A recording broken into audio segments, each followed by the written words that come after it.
It's the first month of the year. And you wrote to your followers, 2024 is about getting wealthy in finance, health, mindset, relationships. This is the year of abundance in all areas of life. Do you think it's possible to master all of these at the same time, especially when you haven't made it yet? Define made it. I define made it simply by being alive and by believing that you can become better, by having hope. I think that that's the first step. I think if you just have the perspective that you have opportunity to develop, I think that it's possible, because when you begin to think about wealth by definition, you have this concept, people like, oh, this is a wealthy man or this is a wealthy family, but they're only talking about money. And wealth by definition isn't money alone, it's abundance. So what are the areas of your life that you're supposed to figure out or continue developing in order to develop this wealthy, well-rounded life? And this idea of, well, are you going to always get to the place of mastery? No, right? There's always somebody that's going to have more money. There's always going to be somebody that's more ripped. There's always going to be somebody that has a better looking girl. It's just inevitable that there's always somebody that's going to have potentially some perspectives or some aspects of their life that are better than yours. But I think having that focus of not being one dimensional, of being like, because you were telling me, hey, dude, I was in business, I traveled the world, lived in all these super mega metropolis, and then I went back home and my health was fucked. So it's like, were you wealthy? You had all these experiences, all these things, but you had a foundational thing that wasn't in check. So I think just having the mental kind of parameters of understanding that you don't have to neglect your health in order to make money. You don't have to not talk to your mom or your parents for 2 years because you're hustling and grinding in the business. No, there's a place of balance, and that's where I would define wealth. That's really interesting because, if we were where we are today, we might have come across a podcast that Naval Ravikant released in 2019 or 18, which is... the one with Joe? So basically, he did one kind of like on his own based on all his tweets, which is how to get rich without getting lucky. Without getting lucky, right? Exactly. And then he went on Joe, and then and that's how I discovered him, right? Through Joe. And then I went to this first podcast, which is 3 hours and a half. And one of the key points there is money is not going to make you happy, but it's going to help you get to a kind of stage of life where you can then focus on what really matters. And so what he advises is you should kind of make yourself almost miserable to make money as quickly as possible to then get onto the real things in life. But it's not really what you're saying. Well, I wouldn't say misery, but I would say, how can I make the most amount of money expending the least amount of time? Because time is the valuable asset that allows you to then explore other things. And if you're every single day expending 10, 12 hours just working to make money, then you're neglecting every potential other area of life that is beneficial. I was doing some research as to how the feudal ages kind of operated, and the peasants and the feudal lords and the kings. And you begin to look at the work schedule of the peasants. These motherfuckers only worked 150 days out of the year. They didn't work 300 days out of the year like society teaches us today.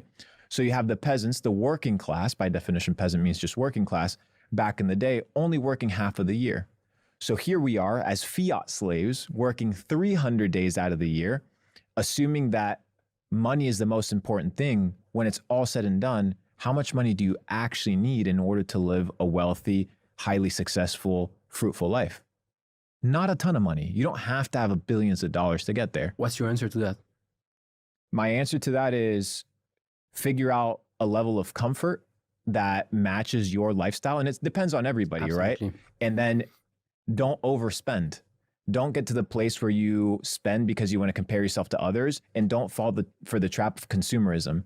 If you become a consumerist, you're always going to have to make money in order to spend. But if you're a producer and not a spender, then you're focusing on how can I create things of value in the marketplace that eventually allow for opportunity and money to flourish.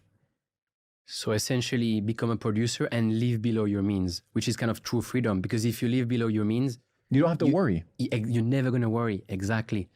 You talked about how do I make as much as possible by spending as least time as possible? What are a few answers to that? For example, in this podcast again with Naval, he talks about leverage, right? talks about financial leverage, human leverage, so human capital, and then you have obviously the one that's like the best today. I mean, code and media. Yes, I agree. So I was actually with Meow, the co-founder of Jupiter Exchange, at dinner today, and we were talking about what is the single most important super weapon that an entrepreneur can have, and it's leverage, Yep. right? And money gives you leverage. So my opinion is some people will value money more than I. What are these individuals? Usually the ones that don't have a lot of money. So I can give them money in exchange for their time and in exchange for their energy. So these people will help me accomplish my goals and my dreams. But now, like Naval says, it gets even crazier because now you can have little bots running around working 24/7. They don't get tired. They don't disobey. They don't clock out. They don't lie about their timesheet.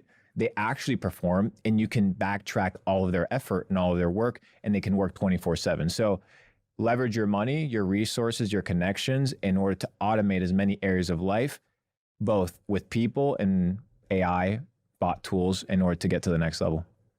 And this is what you're doing. focusing on- 100%. Yeah. Capital Club now has about 160 employees full time. About 65 of them are media distribution team. So I'll create a piece of content like this podcast, and it'll probably get, I don't know, over the next year, 100 million views. So I'll distribute that through short form content, and I have people that do that. So instead of being like, okay, let me go out and create 50 pieces of content, I'm just going to create one piece of high value content and then allow other people, through paying them, to distribute it and utilize their resources, their time, their energy, and their attention towards my goal. You said 160 people, right? Yeah. What's your approach? Because for me, what I really realized is, and it's completely linked to this notion of leverage, but also fixed versus variable costs. And when I made this change in my businesses, it changed everything. Full-time employees versus contractors, or kind of like remote teams that are hired by the job versus by their time, right? And so if you do that, everything becomes variable and much less risky. Yes. How do you approach? Because I think it's more of you're what, 28, 29? Yeah. 28. That's like an approach that's much more like from our generation. Whereas, for example, the first company I built in London, like 25 people, I wanted, because I was in the old mindset, the old Swiss mindset. So I was like, I want Swiss quality, which is the freaking most expensive people on earth. And I want them full time because I want the pride of saying, hey, I'm giving a job to these people and participating to their retirement and all that stuff. But then you have all this freaking stress, you know, and it was a consulting business. So it's like the worst type of business, unscalable. And then when I started to make the switch, I realized, man, like this is such a no-brainer. And then you can apply it to anything, right? So I look at it a little bit different. I look at when I pay people or when I hire people, I'm investing into them, right? So I'm investing into their self-development. I'm investing into their progress. I'm investing into their education. I'm investing into their experience. So how foolish would it be of me to build somebody up for 2 years as a contractor or as somebody that's a freelancer, and then they're going to charge more for their services later on. They're going to go work for somebody else, or they're going to go build their own stuff. I want to create an ecosystem where my people can grow within my organization.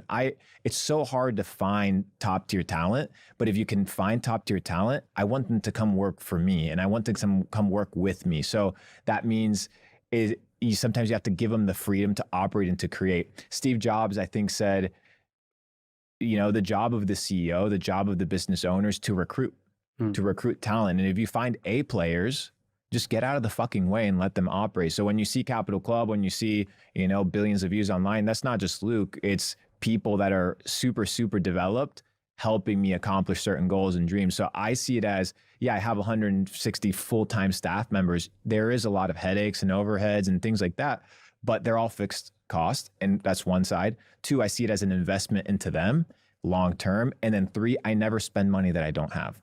Right. And that's something that I always kind of pride my company of, is we always underspend so much from what we make, so that, once again, like your personal expenses, you don't have that, how can I get to the next paycheck? I don't want to live that way. I don't want to have to go and raise money or get investors because I can't make it. So I scale in proportion to our income. Do you think that A players stay or go on to live and build their own thing once they realize how much personal leverage they have, right? Depends, because not everybody that's an A player is an entrepreneur, or not everybody that's an A player is a self-starter, and not everybody that's an A player wants to go out and do their own thing, or can take on the risk of going on and, you know, funding a business, building a business, or being a CEO or an executive. Some people are just phenomenal videographers, right? Some people are just phenomenal human resource managers. Some people are just phenomenal accountants. So I just want to polish them, refine them, and then give them a value ladder of scalability within my organization. Eventually, that obviously for the high tier individuals leads to shares, leads to options in the company, but that's just inevitable because the goal isn't to own 100% of zero, right? If you own 100% of something that's not worth anything, cool, you're the only guy involved, but you don't have shit. So sometimes you have to share, and that means splitting the pie so that the pie can get bigger. I'm all about sharing, bro. That's such a key concept, actually.